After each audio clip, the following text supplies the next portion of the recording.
Tanong ko lang guys, mahilig ka ba manood ng mga video? Yes, lahat naman tayo mahilig manood ng mga video, pero wag lang natin panoorin yung sarili nating video. 'Di ba ugali natin minsan 'yan.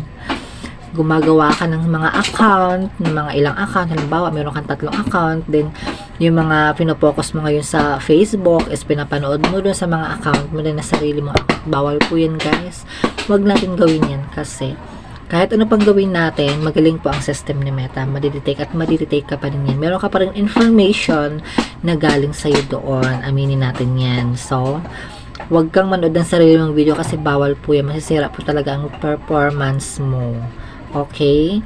Hindi naman yan nag-reflect agad sa performance mo ngayon. Hindi ka pa magkakaroon agad ng violation.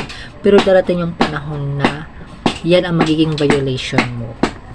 Okay, wag natin sanayin yung ganyan guys. Hayaan na lang natin na yung iba manonood ng mga video natin kasi yan po talaga is bawal. Bawal po yan talaga. Masisira po talaga yung ano mo. Sayang. Sayang ang pinaghihirapan mo. Okay, tips ko lang sa inyo yan guys.